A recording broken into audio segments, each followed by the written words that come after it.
Praise the Lord. जय मसीह की मेरे सभी मसीह भाई बहनों को। आई होप आप सभी हेल्दी हैं, फिट एंड फाइन हैं, चंगे हैं। बाइबल स्टडी में आप अपने आप को मोटिवेट रख रहे हैं, बाइबल स्टडी कर रहे हैं, बाइबल रीडिंग आप लोगों की हो रही है, direct conversation with God which is must. मैं प्रभु का बहुत बहुत धन्यवाद करती हूँ कि प्रभु मेरे साथ है और प्रभु मुझे बाइबल रीडिंग में आगे ले जा रहा है। प्रभु का बहुत बहुत धन्यवाद। तो चलिए आज जो हमारा चैप्टर है वो है मत्ती का 20वां अध्याय, मैथ्यू 20। एंड छोटा सा हम रिवीजन करेंगे। कल जो 19 चैप्टर हमने किया, किस प्रकार हमने देखा कि तलाक के विषय यीशु ने जो है वो शिक्षा दी, और ये भी हमने देखा कि किस प्रकार बालकों को आशीर्वाद, किस प्रकार कहा कि बालकों को मेरे पास आने दो और उन्हें मना मत करो, क्योंकि स्वर्ग के राज्य में ऐसा ही होना है। जो अपने आप को छोटा करेगा, बालकों के सम्मान करेगा,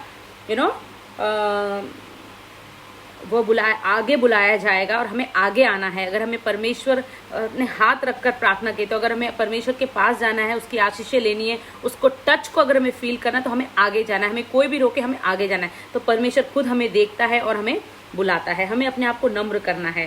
फिर हमने देखा कि धनी युवक और अनंत जीवन की किस प्रकार जो है बताया गया कि मनुष्य से तो यह नहीं हो सकता, परंतु परमेश्वर से सब कुछ हो सकता है।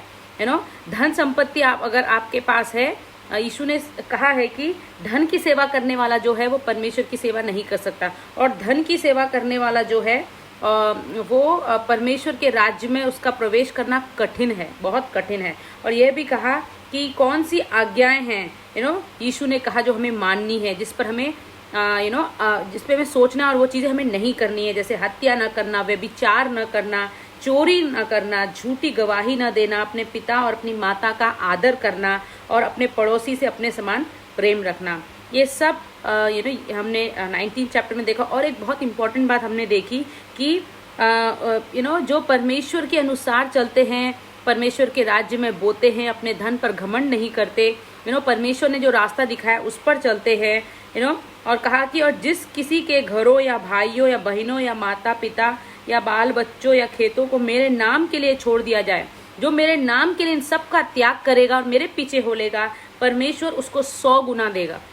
भले ही हम कितना भी छोड़ दे, कितना भी लॉस हमें लगे, परमेश्वर हमें 100 गुना उसका हमें देगा। आमेन।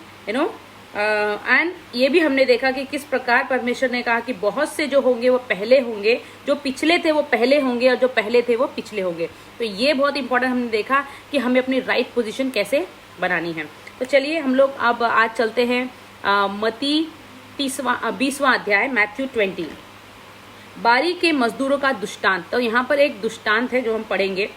स्वर्ग का राज्य किसी गृहस्वामी के समान है। किसके समान है? किसी गृहस्वामी के समान है, जो सवेरे निकला कि अपनी दाख की बारी में मजदूरों को लगाए। कोई ओनर के समान है, जो इसका बिजनेस होता है, घर होता है, बिजनेस होता है, जो जाता है और अपने अपने मजदूरों को काम पर लगाता है। उसने मजदूरों से 1 दिनार रोज पर ठहराया और उन्हें अपनी दाख की बारी में भेज दिया। फिर एक पहर दिन चढ़े उसने निकलकर अन्य लोगों को बाजार में बेकार खड़े देखा और उनसे कहा, तुम भी दाख की बारी में जाओ और जो कुछ ठीक है तुम्हें दूंगा। फिर उसने जब देखा कि कुछ लोग नहीं कर रहे, तो उसने कहा तुम भी जाओ, तुम भी काम करो। और उसने एक पर्टिकुलर वेजेस जो था वो उसने फिक्स किया हुआ था, कहा जो ठीक होगा वो मैं तुम्हें दूंगा। अतः वे भी गए। फिर उसने दूसरे और तीसरे पहर के निकट निकलकर वैसा ही किया। 1 घंटा दिन रहे। उसने फिर निकलकर दूसरों को खड़े पाया और उसने कहा, तुम क्यों यहाँ दिन भर बेकार खड़े हो? उन्होंने उससे कहा, इसलिए कि किसी ने हमें मजदूरी पर नहीं लगाया। फिर वो पूछता है, फिर वो देखता है उन लोगों को कि तुम लोग यहाँ पे बेकार क्यों खड़े, कुछ काम क्यों नहीं करे, जाओ तुम भी काम करो। तो वो कहते हैं, इसलिए क्योंकि हमें किसी ने मजदूरी पर लगाया नहीं, हमें किसी ने काम पर लगाया ही नहीं। उसने उनसे कहा, तुम भी दाख की बारी में जाओ, तुम भी जाकर वहां पर काम करो। सांझ को दाख की बारी के स्वामी ने अपने भंडारी से कहा, मजदूरों को बुलाकर पिछलों से लेकर पहलों तक उन्हें मजदूरी दे। क्या कहा? जो पहले वाले थे और जो नए ज्वाइंट हुए, जिन्होंने नए जो काम शुरू किया, उनको भी उनकी मजदूरी दे। जब वे आए तो घंटा भर दिन रहे लगाए गए थे, तो उन्हें 1 दिनार मिला। जो पहले आए उन्होंने ये समझा कि हमें अधिक मिलेगा, परंतु उन्हें भी 1 दिनार मिला। जब मिला तो वे गृह स्वामी पर कुड़कुड़ा के कहने लगे, इन पिछलों ने 1 ही घंटा काम किया और तूने इन्हें हमारे बराबर कर दिया, जिन्होंने दिन भर का भार उठाया और धूप सही।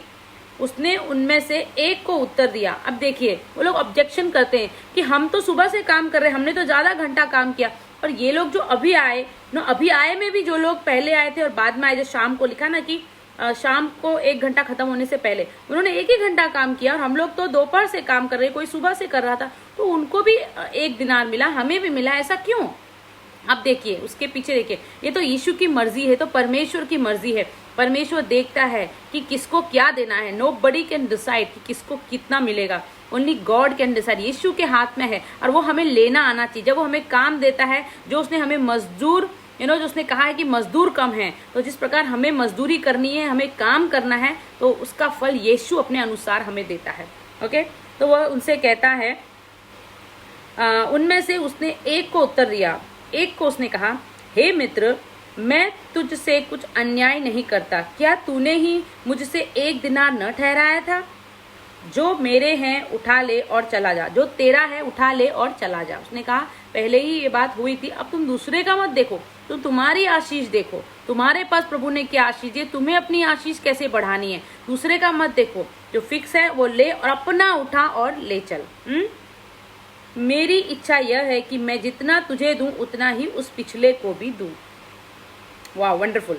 क्या यह उचित नहीं कि मैं अपने माल से जो चाहूं वो करूं? क्या मेरे भले होने के कारण तू बुरी दृष्टि से देखता है? इसी रीति से जो पिछले हैं वे पहले होंगे और जो पहले हैं वे पिछले होंगे।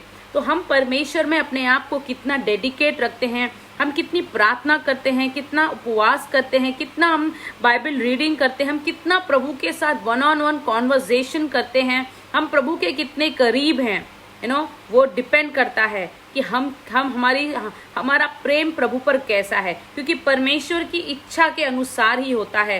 कोई इट्स नॉट कि हमारी इच्छा के अनुसार हो कि हमें ये चाहिए और उसको इतना मिला, उसको इतनी आशीष मिली, मुझे इतनी आशीष क्यों मिली। अपनी आशीष हमारे हाथ में, परमेश्वर ने जो फिक्स किया हमें वही मिलेगा, है ना। तो ये बहुत जरूरी है। और उसने कहा, यीशु ने, और उसने कहा इसी प्रकार पिछले जो होंगे वो आगे होंगे और जो आगे हैं वो पीछे होंगे। डिपेंड्स, ये निर्भर करता है कि हमारा परमेश्वर के साथ क्या रिश्ता है, हमारा यीशु के साथ क्या रिश्ता है। अगर हम आगे हैं तो हमें और आगे जाना है, हमें पीछे नहीं होना है। करेक्ट। तो ये दृष्टांत बहुत इंपॉर्टेंट है। इससे हमें ये सीखना है कि हमें परमेश्वर के राज्य में अपनी जगह बनाना बहुत जरूरी है। हमें दूसरों की आशीषों पर ध्यान नहीं देना है, हमें अपनी आशीष, प्रभु ने हम सबको आशीष दी है, सबको वरदान दिए, हमें अपने वरदानों पर, अपनी आशीषों पर, अपने कार्य पर जो परमेश्वर ने जब हमसे कहा तब हमें करना है। हमें ये नहीं सोचना है कि अरे ये तो छोटा सा काम है। हो सकता है वो मजदूर ये भी सोच सकते थे कि अब तो हम 1 घंटा काम करेंगे, हमें क्या मिलेगा, कुछ नहीं मिलेगा, हम दिन भर बेकार बैठे, चलो अभी भी 1 घंटा नहीं। लेकिन जब उसने कहा तू भी जाके पारी में कार्य कर, तो उन्होंने काम किया और उन्हें फल देखे के। उन्होंने उस समय पे ये नहीं सोचा कि हमें क्या मिले, कैसा मिले, जो ठीक होगा मैं तुझे दूंगा। करेक्ट। और वो गए, उन्होंने 2 घंटा काम किया, उन्हें दिन भर काम करने वालों के समान मिला। तो हमें भी परमेश्वर जो भी काम हमें देता है, जब भी देता है, परमेश्वर हमसे बातें करता है, जो परमेश्वर के राज्य में हमें काम करना है,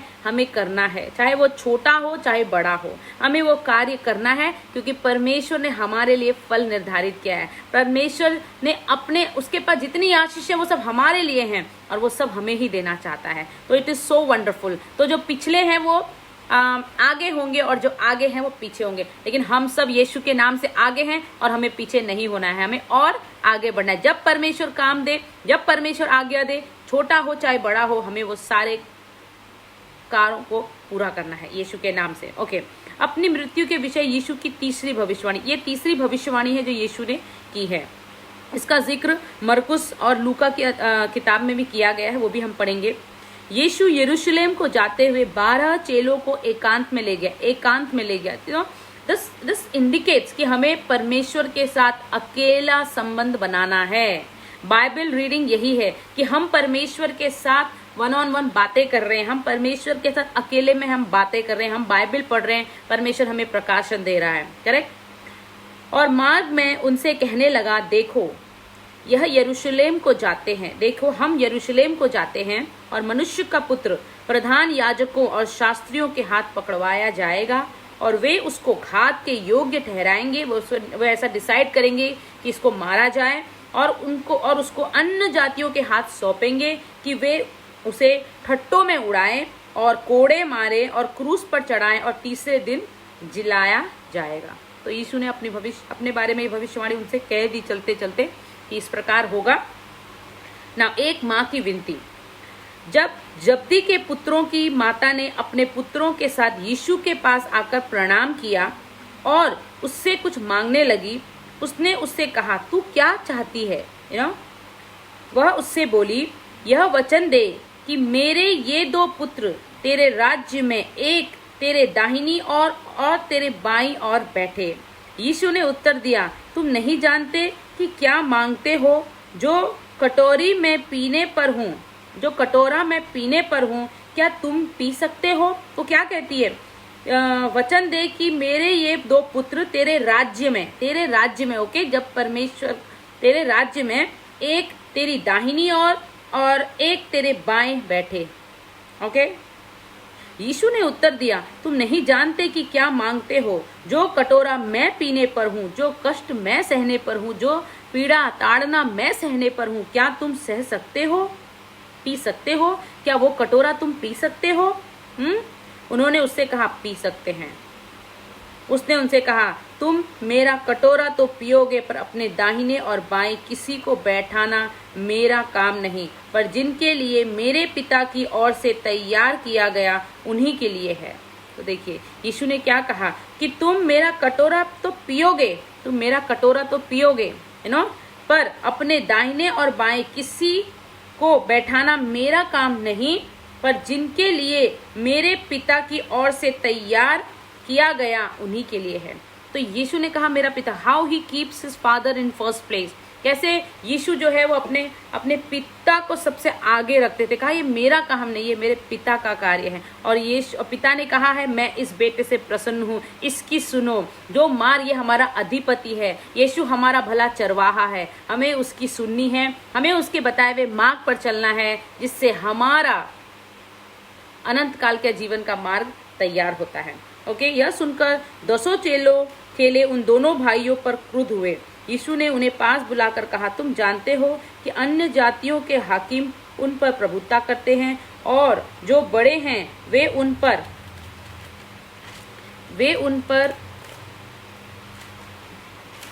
उन पर अधिकार जताते हैं, परंतु तुम में से ऐसा नहीं होगा। परंतु जो कोई तुम में बड़ा होना चाहे वह तुम्हारा सेवक बने। ओके, और जो तुम में प्रधान होना चाहे वह तुम्हारा दास बने। हालेलुया। जैसे कि मनुष्य का पुत्र वह इसलिए नहीं आया कि उसकी सेवा टहल की जाए, परंतु इसलिए आया कि आप सेवा टहल करें और बहुतों की छुड़ौती के लिए अपने प्राण दे। दीन होना, नम्र होना, छोटा होना, अपने आप को घमंड बिल्कुल नहीं करना। यीशु ने क्या कहा? अगर तुम चाहते हो तुम अधिपति, तुम बड़ा होना चाहे तो वह तुम्हारा सेवक बने, है ना। और तो अगर तुम चाहते हो कि तुम बड़े हैं तो उन पर अधिकार जताते हैं, परंतु तुम ऐसा नहीं होगा। परंतु जो तुम में बड़ा होना चाहे वह तुम्हारा सेवक बने, और जो तुम में प्रधान होना चाहे वह तुम्हारा दास बने। और यीशु ने क्या कहा कि मनुष्य का पुत्र भी इसलिए आया है कि उसकी सेवा टहल ना की जाए, परंतु वह सेवा टहल करे और बहुतों की छुड़ौती के लिए अपने प्राण दे। तो हम मसीह भाई बहन होने के नाते हमारा ये फर्ज है, ये यीशु ने कहा है हमसे, हमें घमंड नहीं करना है। हमें प्रभु ने सारी आशीषें दी हैं, अपने समान हमें बनाया, सारी सामर्थ से हमें भरा है, इतने सारे वरदान परमेश्वर ने हमें दिए हैं, लेकिन हमें किसी भी चीज का घमंड नहीं करना है, क्योंकि हमें किसी से अपनी सेवा टहल कराने का अवसर नहीं देखना है। हमें ये नहीं सोचना है कि कोई हमारी आदर सत्कार करे, कोई हमारी सेवा करे, पर लेकिन हमें सबके साथ प्रेम से रहना है। हमें गरीबों की सेवा करनी है, मदद करनी है, अपने आप को, अपने दिल को खोलना है हमें, ये बहुत बहुत जरूरी है, बहुत बहुत जरूरी है। घमंड जो है वो सारी चीजें हमसे ले लेता है, क्योंकि नीति वचन में लिखा है कि घमंड और जब घमंड आता है तो कंगालपन भी हमारे साथ आता है। तो ये सारी चीजें से हमें बच के रहना है। 2 अंधों का दृष्टांत देखते हैं अब।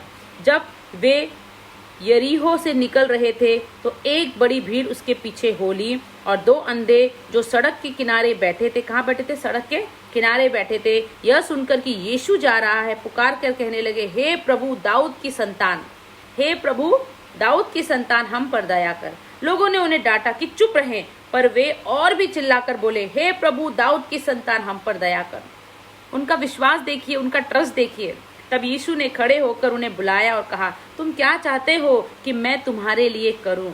उन्होंने उससे कहा, हे प्रभु, यह कि हमारी आंखें खुल जाएं। यीशु ने तरस खाकर उनकी आंखें छुई और वे तुरंत देखने लगे और उसके पीछे हो लिए। आमीन। हमारा यीशु बहुत दयालु है, हमारा यीशु बहुत बहुत बहुत दयालु है। हम जब यीशु के पास जाते हैं, उसे पुकारते हैं, 1 नहीं 2 नहीं 3 बार, हो सकता है आप यीशु के पास जा रहे हैं, आप उसे पुकार रहे हैं, लेकिन किसी ने आपकी आवाज दबा दी, किसी ने आपको डांट दिया, किसी ने आपको रोक लिया, कई वजहों से, कई परिवार के वजह से, कई वजहों से अगर आप आगे नहीं बढ़ पा रहे, आपने आवाज दी लेकिन आपकी आवाज रोक दी गई, लेकिन इसका मतलब ये नहीं है कि आप चुप बैठेंगे। हमें चुप नहीं रहना है। इन अंधों के समान हमें भी हे यीशु, हे यीशु, हे यीशु करके, हे दाऊद की संतान, हे यीशु करके हमें पुकारना है, हमें बुलाना है, क्योंकि यीशु सुनेगा और हमसे पूछता है यीशु कि क्या मैं तुम्हारे लिए करूं, और हम जो मांगते हैं वो हमसे कहता है तेरे विश्वास के अनुसार हो। वो हम पर तरस खाता है, वो हमसे प्यार करता है, हमारे सारे गुनाहों को, पापों को क्षमा करता है, और हम जो यीशु से मांगते हैं वो हमारे विश्वास के अनुसार हमारे ऊपर अपनी दया, अपनी करुणा बरसाता है। तो देखिए उन अंधों को कितना विश्वास था उन लोगों ने उसे चुप कराया। वो सड़क के किनारे बैठे थे, लोगों ने उन्हें चुप कराया, लेकिन वो चुप नहीं बैठे। उन्होंने क्या कहा? चिल्लाकर बोले, हे प्रभु, हे प्रभु, हे यीशु। और यीशु ने उनकी सुनी और उन्हें चंगा किया, और वे उसके पीछे हो लिए। तो हाउ वंडरफुल इट इज। देखिए कितना यीशु जो है हमें हमारी सारी बीमारियों से हमें चंगा करता है, हमारे सारी निर्बलताओं से, दुर्बलताओं से, दुर्बलताओं से, हिंदी में थोड़ी ऊपर नीचे है, हमारी सारी कमजोरियों से, हमारी जितनी भी वीकनेसेस है हमें बाहर निकालता है, हमें चंगाई देता है, हमें शांति देता है, हमें तरक्की देता है, आशीषों से भरता है यीशु हमें। तो हम सब की आशीष यीशु के हाथों में है, और यीशु के हाथों में है, और हमें अपने आप को आगे रखना है, अपनी पोजीशन को हमें आगे रखना है। हम आगे हैं, हमें और आगे बढ़ना है। हमें ये नहीं सोचना है कि ये काम छोटा है, इसमें हमें क्या मिलेगा। नहीं, हमें लालच तो बिल्कुल भी नहीं करना है। लालच मसीहियों के लिए नहीं है। हमें केवल और केवल बाइबल में लिखा है, परमेश्वर के राज्य की खोज कर सारी चीजें तेरे पीछे अपने आप हो लूंगी। और परमेश्वर ने यह भी कहा है कि कल की चिंता मत कर, कल अपने आप अपनी चिंता कर लेगा। और हमें केवल और केवल परमेश्वर के वचन पर चलना है। यीशु हमारी सारी परेशानियों का समाधान करता है और हमें आशीष देता है, चंगाई देता है। देखिए हमने पढ़ा है ये, है ना। तो इसी के साथ आज हमारा 20th चैप्टर जो है वो फिनिश होता है। कल हम मिलेंगे 21st चैप्टर के साथ। 21 चैप्टर लुक्स लाइक ये थोड़ा सा लंबा है, क्योंकि इसमें कुछ दृष्टांत भी हैं। देखेंगे हम लोग, अगर होगा तो हम कल ही इस चैप्टर को फिनिश करेंगे, अदरवाइज हम इस चैप्टर को 2 पार्ट्स में फिनिश करेंगे। मैं आप सभी का बहुत बहुत बहुत धन्यवाद करती हूँ मेरे साथ जुड़ने के लिए। आशा करती हूँ कि आप लोग जो हैं प्रभु के साथ डायरेक्ट कॉन्वर्जेशन में हैं, बातें कर रहे हैं, अपना प्रकाशन ले रहे हैं, और अभी जैसे कि भी 2020 जो है वो फिनिश हो रहा है, तो आशा करती हूँ कि आप सब अपने आप को परमेश्वर के और करीब लाइए, प्रभु से बातें करिए, प्रकाशन लीजिए अपनी आशीषों को जो परमेश्वर के पास है। छोटा बड़ा जैसा भी काम हो, आप परमेश्वर के राज्य में जितना है परमेश्वर ने जो भी आपको दिया वो सब प्रभु ने दिया है, प्रभु के राज्य में उसका इस्तेमाल करिए, और परमेश्वर देखिए आपको 100 गुना फल देगा। ये लिखा है बाइबल में। It's not from my own perspective, it's written in the Bible that परमेश्वर हमें 100 गुना देगा। जो मेरे नाम से इन सब चीजों का त्याग करेगा, मैं उसे 100 गुना दूंगा। तो thank you all, will meet tomorrow. कल मिलते हैं। धन्यवाद। God bless you.